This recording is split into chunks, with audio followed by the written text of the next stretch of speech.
aurre egiteko baliabide eta bitartekoak eskaintzeko helburuarekin, instituzio ezberdinek ahalegina egin dute, bakoitzak bere eskumenen baitan behar gehien duten sektore eta pertsonei laguntzeko. Hala egin du Andoaingo udalak, eta horretarako 600.000 eurotako partida bat ahalbidetu da 2020an. Besteak beste, 2 laguntza deialdi sustatu dira. Lehena, maiatza ekaina bitartean, martxan ipini zena, Andoaingo autonomo, merkatari eta ostalariei laguntza ematera zuzendu zen. 267 eskaera jaso ziren, hauetatik 170 merkatari eta ostalarienak. Bigarren deialdia berriz, abendua urtarrila bitartean ipini da martxan, eta kasu honetan aurreko sektorez gain zabaldu eginda laguntza esparrua, industria kulturaletara edo elkarte gastronomikoetara. 2 kasuetan diru laguntza zuzenak izan dira, eta bigarren deialdian kontutan izan dira bai lokalen alokairuak nola langile kopuruak, ahalik eta modu proportzionalenean banatzeko.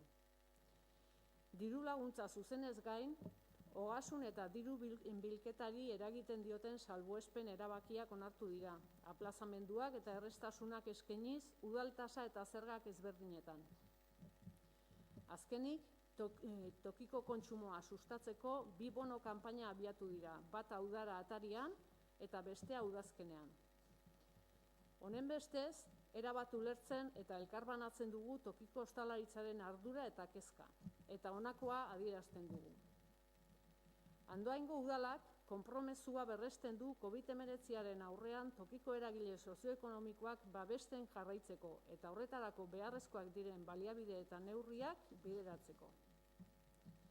2021ko aurrekontu proiektuan 100.000 eurotako diru partida aurreikusiko da COVID-19ak sortutako egoerari aurre egiten jarraitzeko eta beharrezko balitz aurrerago erremanentearekin osatzeko konpromezua hartzen da. Andoaingo udalak gainerako erakundeekin eta agenteekin elkarlanean jarraituko du COVID-19ak sorturiko egoerari aurre egin ahal izateko.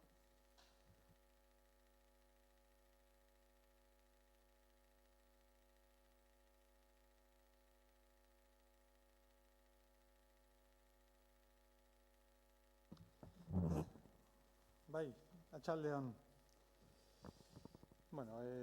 Jakina baldin bada ere, aldeko Gipuzkoako Ostalariak aurkeztutako mozioaren alde egingo dugu.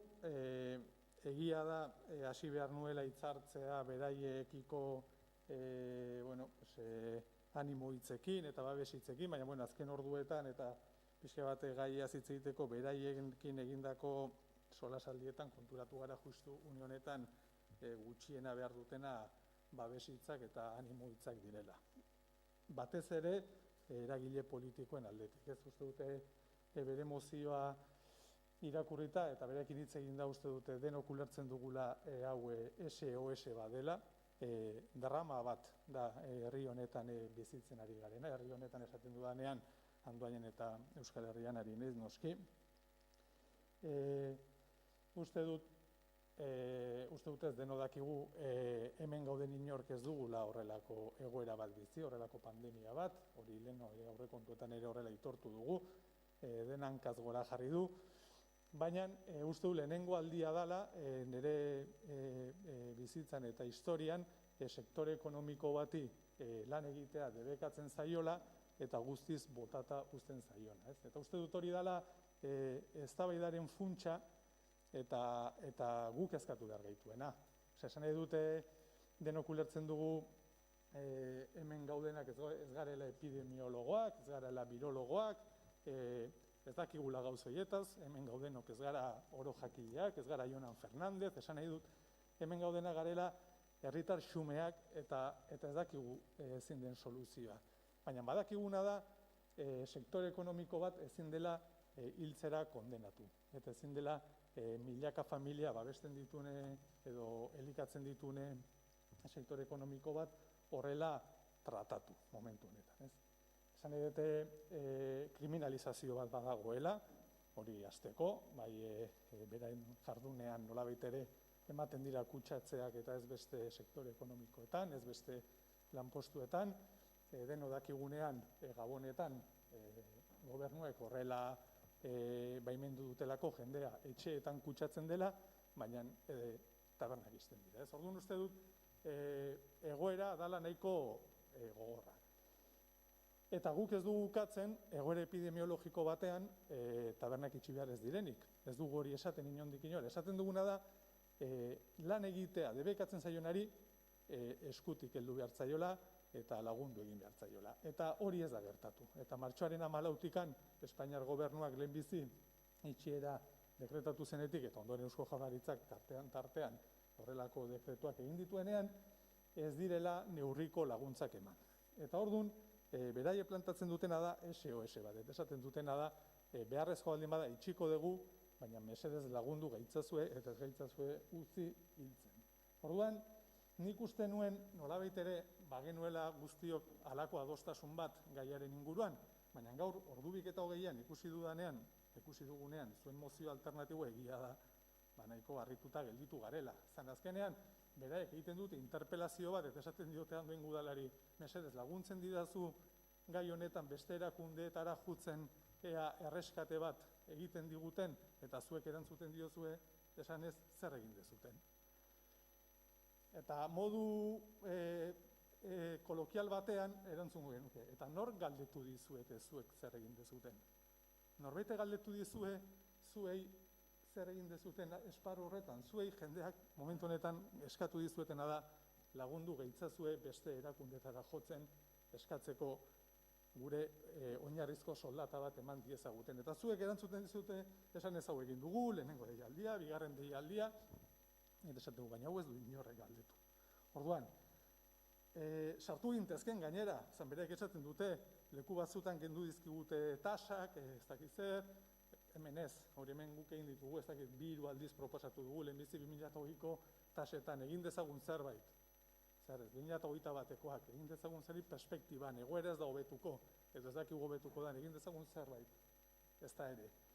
Eta hori aurkitzen gara lekuan, eta galdera dira oso praktikoak. Imaginatzen zate zuek zuen etxean udalak ura mozten dizuetela eta gainera uraren reziboa pasatzen dizuela.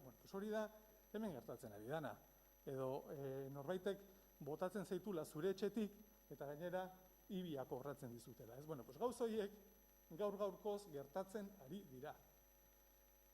Gaur-gaurkoz gertatzen ari dira.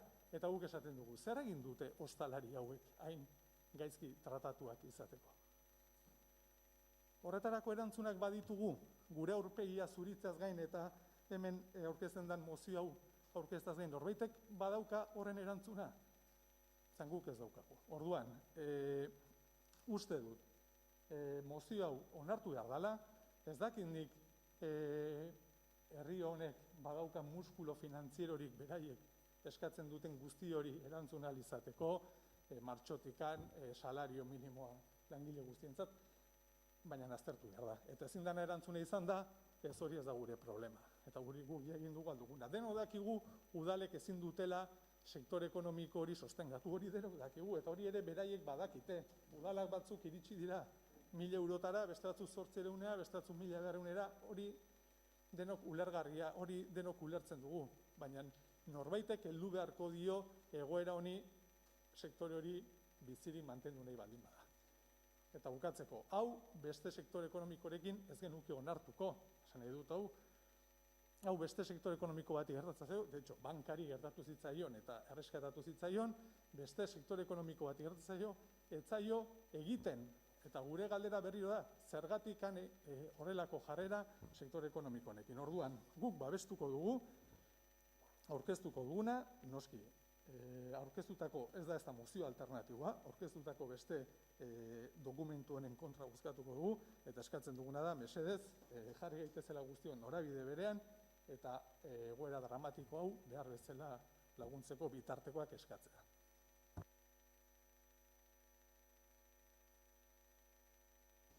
Bueno, yo la verdad es que un poco me has dejado ya para decir, voy un poco en esa línea. O sea, en realidad los hosteleros lo que nos están pidiendo es que instemos.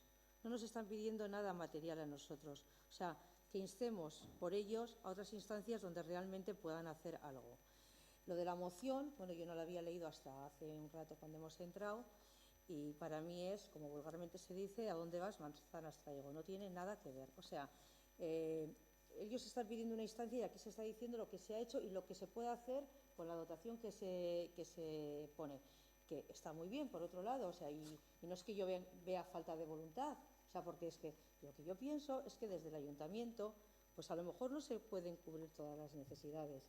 Está claro que por eso nos piden que instemos a otras instancias superiores que son los que pueden hacer algo. Entonces yo no creo, de verdad, o sea, es que yo la verdad es que no entendía que no se pudiera hacer.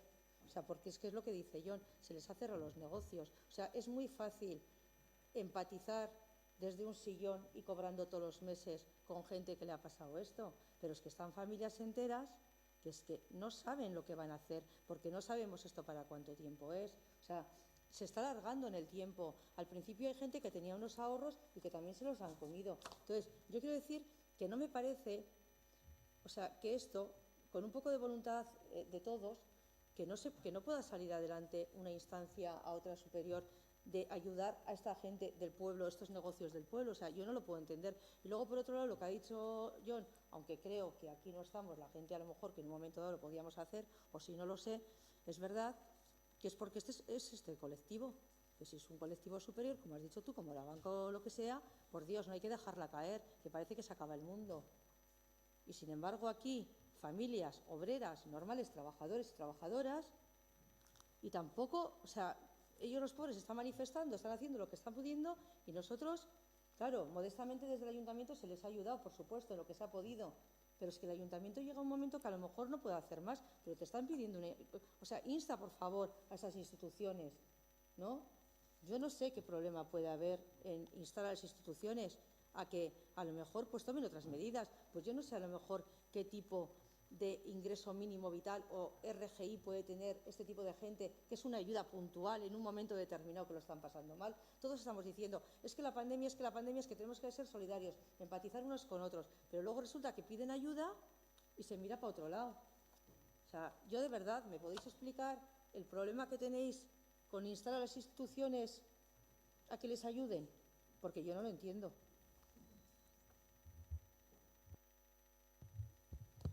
Nik bi gogoeta eta galdera bat.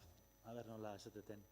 Lehenbizikoa, berriro, formatan nijoa. Osea, mozio hau, ez da mozioa. Bueno, a ber, nik uste mozio bat dala dokumentuetan jasotzea erakunde batek edo instituzio batek edo batzar batek edozein gairen inguruan hartzen dituen konpromezu politikoak. Punto. Eta nik uste dokumentuetan jasotzen direla Andoaingo udal batzak kasu hontan, ostalaritzaren eta COVID-aren inguruko laguntzen inguruan hartzen dituen konpromiso politikoak. 3 puntutan, 1, 2 eta 3.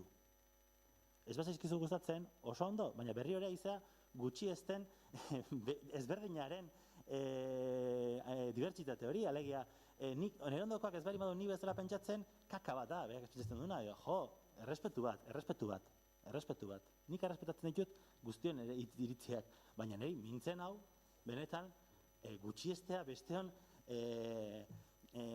asmoak, tekstuak, iritzi politikoak, aizue, izan dezagun errespetu pixkat. Forma horiek, mesedez. 1. 2. Nik uste, hemen, Andoaingo udalontan ez dagoela inor ukatzen duenik ostalaritzak bizi duen momentu txarra, al revés. Konpromiso politikoa da, egoera sozioekonomiko hau, larrien pasatzen duten kolektibo guztiak, udalak egon behar du instituzio publikoa bezala, ez ostalari laguntzeko, noski baiet, ostalariak, merkatariak, taxi gidariak, sektore guztiak. Eta egia da, bereziki, bizitugun egoera hontan, ostalariak behar dutela esfortzu berezi bat. Eta horregatik udal honek, Jon, hartzen du konpromesu konkretua, laguntza programa bat jartzeko martxan, ostalarientzako. Eta esaten du izango dela, indefinidoa, gainera, esaten du, 1.000-arekin astegera, baina prest gaude, behar den guztia osatzeko, behar diren lan dinamika guztia jartzeko. Eta ez da eskatzatik, askotan esan dugu hemen, eskatu dezakegu hemen mozio bat Antartidako pingüinoen inguruan, baina Andoaingo udal batzak, Andoaingo udal asuntoak, Andoaingo udal politika eraldatu behar du. Eta ez dakit Jonan Fernandez izango dan, Maialen Iriarte izango dan, edo nintzan beita. Ez dakit zein dan guaiena. Baina nik uste, parlamentuak, hartu beharko ditua, parlamentuko erabakiak, Andoaingo udalak bere ekite esparrutikan arazoari bilaka eraman behar diola, eta gaur hemen ekartzen dugun dokumentu hau humiltasunez, da Andoaingo udalbatza honek hartu dezaken konpromesua sektore honi zuzenean aurre egiteko. Eta hoixe da, sencillamente esan da, hoixe bakarrik, ez gehiago, ez gutxiago. Eta nik uste dut hori, eztabaida jartzen dugula modu natural batetan. Eta azkenik galdera, berriro ere eski beti gaude esentzioekin, tasekin. Zuek orain dela 2 hilabete eskas, zego esatu zenuten udal tasa eta zergen aurrekontu proposamenean? Eske igual galdu initzan egun hortan, enitzan egon, edo ze botu egin zenuten?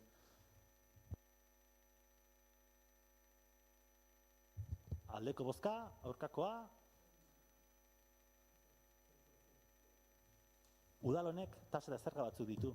Kritikatu dituzu zuen hitzaldian, ez ditugula behar besteko berapenak egin, ez ditugula behar besteko esfortzua egin, ez dugula egin. Aizu, nidak idala, hau bat onartu ziren tasa eta zerga horiek. Eta ez dia pasa ez da bilabete. Galdera batzan, nire buruetin didana, ez dakit zoratzen hasi geran, edo jo, izan gaitezen zentzudunak, orain dela 2 hilabete onartu ditugu tasa eta zerga batzuk.